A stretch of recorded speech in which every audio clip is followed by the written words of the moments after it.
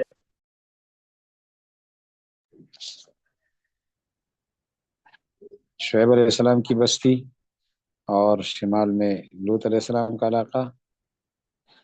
وما قوم لوط منکم ببعید، اس کا نقشہ اس وقت آسانی سے ہم دیکھ رہے ہیں. یہ ہے لوط علیہ السلام کا علاقہ اور یہ ہے شعیب علیہ السلام کی بستی.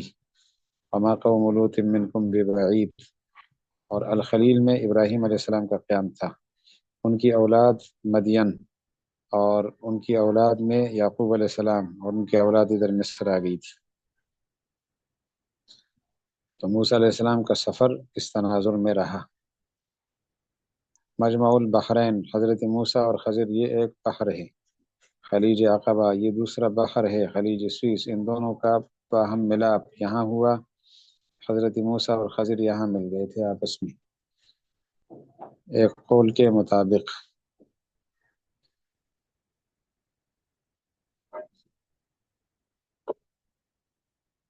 ارض فلسطین کو حاصل کرنے کی کوشش. حضرت موسیٰ علیہ السلام کی قیادت میں پہلے حملے کا ممکنہ رخ کیا تھا؟ جو یہ تھا ممکنہ رخ کہ حضرت موسیٰ علیہ السلام اپنی قوم کو لے کر یہاں سے اس رخ پہ جا کر فلسطین میں داخل ہونا چاہتے تھے، لیکن وادی تیہ میں 40 سال بنی اسرائیل بھٹکتے رہے، اور حضرت پھر یہاں سے منتقل ہو گئے، اور اریحہ میں، یہ القدس سے اس کے سامنے اریحہ نامی علاقے میں آپ کی قبر بنی.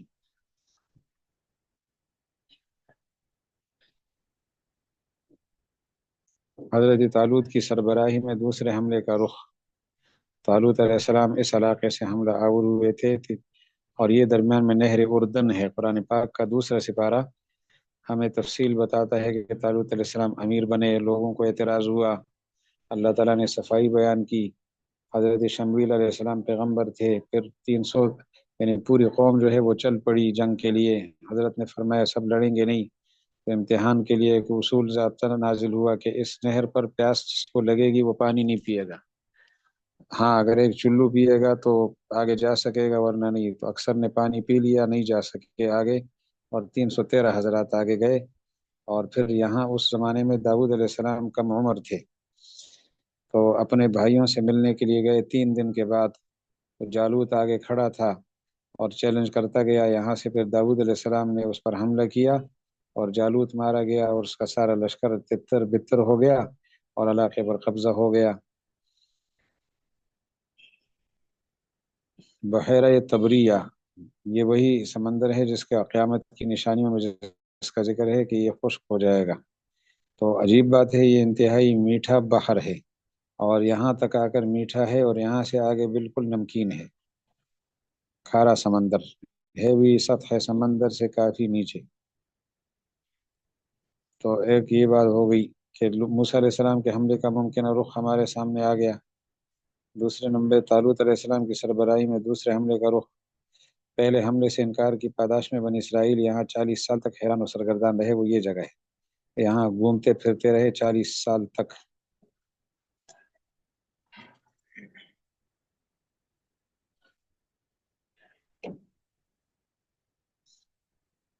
اور نہر سوئز یہاں آپ دیکھ رہے ہیں نا، یہ بحر روم، بحیر روم بھی کہلاتا ہے، بحر ابیض بھی، بحر متوسط بھی. اس کو یہاں ملایا گیا ہے انگریز کے دور میں. 1858 میں کام شروع ہوا، اور 1869 میں جو ہے نا اس کا باقاعدہ افتتاح ہوا.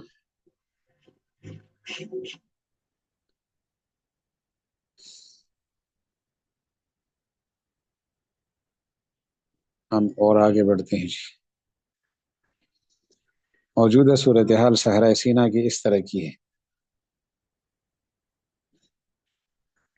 کہ اس پر امریکہ کے اڈے بھی وہاں موجود ہیں، اور یہ وادی ایلات جہاں کے لوگ بندر اور خنزیر بن گئے تھے، اس پر آج اسرائیل کا قبضہ ہے. اور یہ جو عقبہ ہے اس پر اردن، یہ اردن کے پاس ہے. عقبہ اور ایلات آمنے سامنے ہے، کوئی چند کلومیٹر کا فاصلہ ہے. دونوں بندرگاہیں ہیں، ایک اسرائیلی بندرگاہ ہے اور ایک اردنی بندرگاہ ہے. 1967 میں اس نے اسرائیل نے قبضہ کر لیا تھا، جس کے نتیجے میں مصر کا چیف آف آرمی اسٹاف خودکشی کر گیا تھا کہ انہوں نے یعنی ایک دم اسرائیل نے جنگ چھیڑ دی تھی مصر کے ساتھ، اردن کے ساتھ، اور اوپر شام اور لبنان کے ساتھ۔ تو شام سے انہوں نے جولان کی پہاڑیاں چھین لی، ان سے صحارا سینا کا حصہ چھین لیا، اور اردن سے بیت المقدس کو چھین لیا۔ تو اس علاقے پر اسرائیل کا قبضہ ہے۔ موجودہ غزہ جس کے حالات ہمارے سامنے ہیں آج کل، جو مشکل میں ہیں ہمارے غزہ کے مسلمان بھائی، تو یہ بالکل مغربی پٹی ہے، آگے ساحل سمندر ہے۔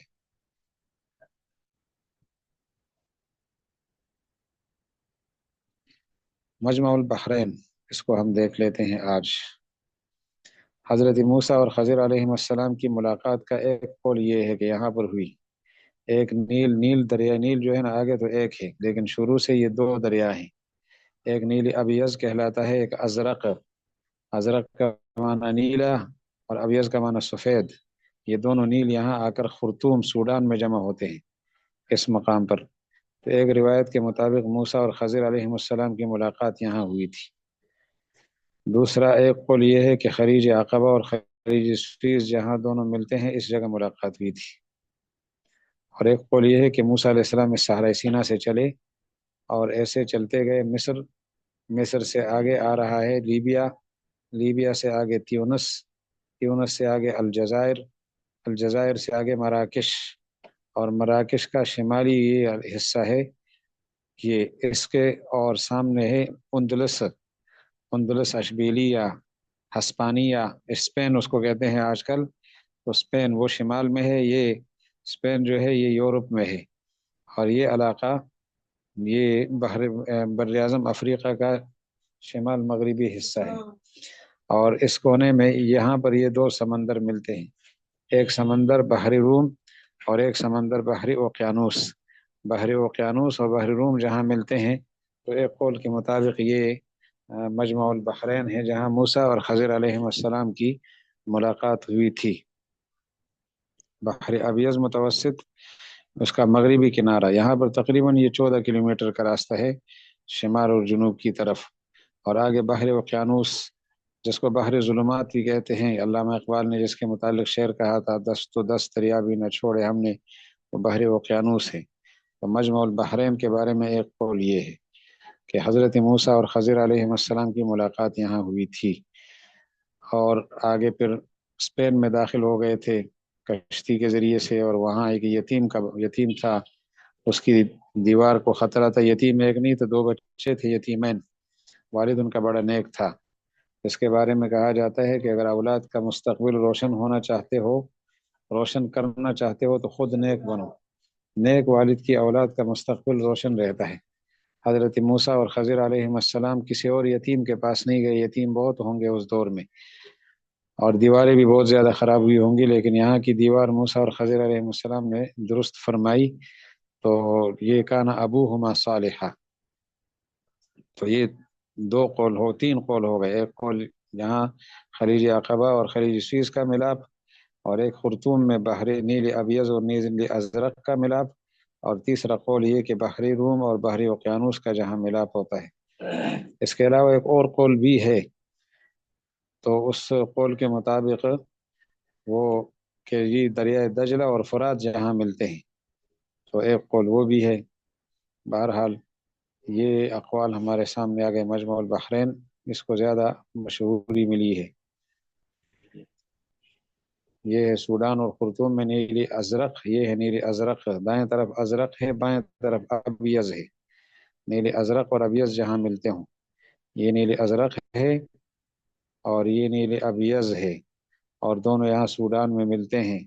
تو مجمع البحرین کے بارے میں ایک قول یہ ہے، خلیج عقبہ اور خلیج سویز جہاں ملتے ہوں ایک قول یہ ہے، اور بحری روم اور طنجہ کا علاقہ ہے، یہ اوپر اشبیلی یا نیچے طنجہ، درمیان میں یہ سمندر، یہ جہاں دونوں ملتے ہوں۔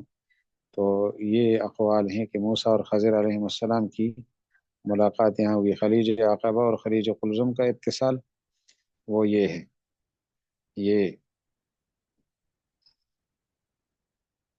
ایک قول کے مطابق طنجہ اور بحر زقاق ابنائے جبل طارق، طارق ابن زیاد کے سفر کا علاقہ بھی یہی ہے۔ یہ دوسرا قول، اور نیل ابیض اور نیل ازرق جہاں ملتے ہوں یہ ہے علاقہ۔ یہ تین اقوال ہیں کہ موسیٰ اور خضر علیہ السلام کی باہمی ملاقات ان علاقوں میں ہوئی تھی، اور یہی علاقے مجمع البحرین کہلاتے ہیں، دو سمندروں کا ملاپ، دو سمندروں کا سنگم۔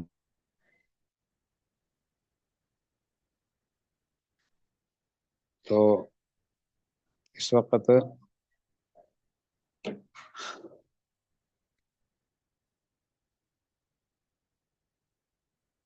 یہ علاقہ ہے، تو یہ مصر ہے، مصر کا علاقہ، سامنے صحرائے سینا، اور یہ فلسطین، اور یہ علاقہ ہے مدین کا۔ ان علاقوں سے تعلق رہا ہے حضرت موسیٰ اور خضر علیہ السلام کا، اور حضرت موسیٰ علیہ السلام کا بطور خاص۔ بخاری، مسلم، ابو داود، ترمذی، نسائی، ابن ماجہ۔ فکانا موت موسیٰ علیہ السلام فی القرن الثالث عشر قبل المیلاد، اس میں ایک لفظ آتا ہے کہ عند الکثیب الاحمر، تو کثیب احمر اس علاقے میں، الکثیب الاحمر، یہ جن کتابوں میں الکثیب الاحمر کا ذکر ہے وہ ان کا حوالہ بھی ساتھ شامل ہے، اور یہ تو الکثیب الاحمر اریحہ میں جہاں موسیٰ علیہ السلام کی قبر مبارک ہے۔ یہ ایک نظر سے ملاحظہ فرما سکتے ہیں ہم، اس سے زیادہ آسانی سے بات سمجھ آئے گی۔ مصر اس راستے سے جانا تھا فلسطین، اس علاقے میں یا اس خلیج سوئز میں فرعونی غرق ہو گئے، یہاں 40 سال تک بنی اسرائیل بھٹکتے رہے، اور یہ وادی ایلا اور اس طرف ہے عقبہ، تو ایلات کے لوگ جو ہے بندر اور خنزیر بن گئے تھے، اور یہ ہے بحر میت، اور یہ ہے مدین شعیب علیہ السلام کی بستی، اور مجمع البحرین کے بارے میں ایک قول کے مطابق یہ جگہ ہے۔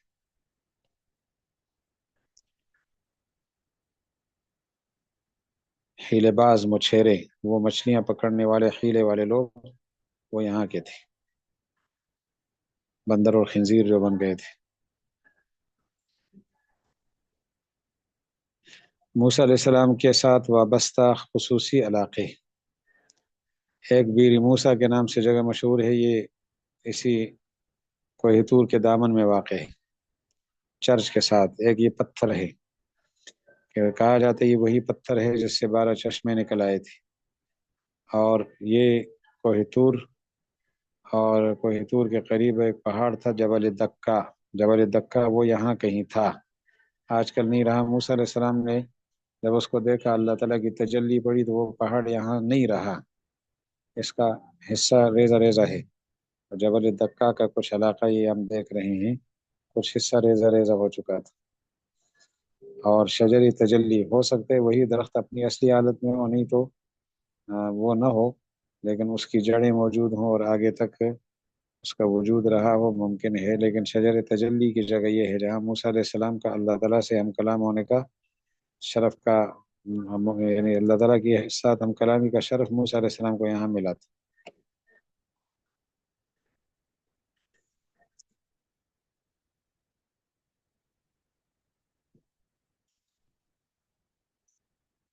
ہارون علیہ السلام کا علاقہ، قبر مبارک۔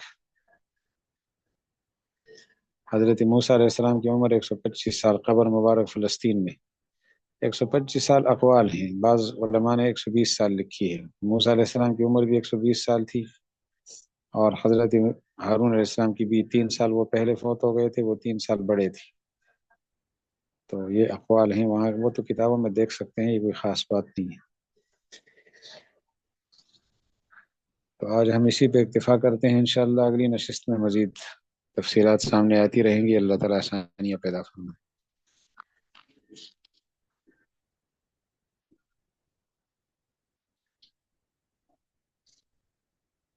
السلام علیکم ورحمۃ اللہ وبرکاتہ۔ کسی نے کوئی سوال فرمانا ہو تو ہمیں فائدہ ہو۔ السلام علیکم استاد صاحب۔ وعلیکم السلام ورحمۃ اللہ تعالیٰ وبرکاتہ۔ جی استاد صاحب، جیسے قرآن میں ذکر آتا ہے کہ حضرت موسیٰ علیہ السلام جب سفر کے لیے نکلے تھے تو ان کے پاس جو ہے وہ ایک وقت کا ہی جیسے کھانا تھا، یہ بہت کم کھانا تھا. تو اس سے یہ گمان ہوتا ہے کہ وہ جو سفر انہوں نے کیا ہوگا وہ بہت زیادہ طویل نہیں ہونا چاہیے. اس میں دو باتیں ہیں نا، ایک یہ کھانا نہیں تھا، ایک یہ کہ سفر مختصر تھا. کھانے کے بغیر انہوں نے مشکل سے سفر کیا تھا، یہ سفر ہے ان کا. تو ہو سکتا ہے کھانا، راستے کی مشکلات برداشت کی ہو انہوں نے، لیکن سفر تو بہرحال مدین کا ہے. وہ تو قرآن پاک میں نام موجود ہے مدین کا. ولما توجہ تلقاء مدین، نام موجود ہے قرآن پاک میں. مدین یہ ہے، اور آئے ہیں آپ مصر سے ہیں، مصر کا بھی نام موجود ہے. تو اس لیے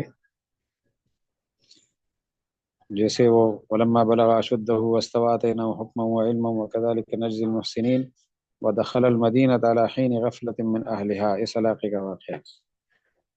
وجد فيها رجلين يقتتلان، دو بندے آپس میں لڑ رہے تھے، ایک ان کی برادری کا تھا ایک دشمن کی برادری کا تھا. تو بندہ ہاتھ سے مارا گیا تو انہوں نے سفر شروع کیا. مدین تک آنا بہرحال ہے.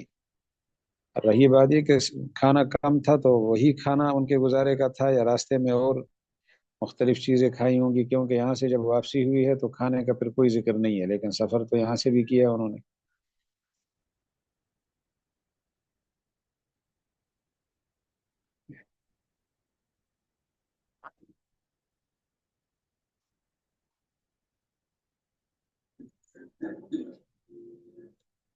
شکرا جزیلا. جزاکم اللہ خیر. فی امان اللہ الکریم. السلام علیکم ورحمۃ اللہ وبرکاتہ.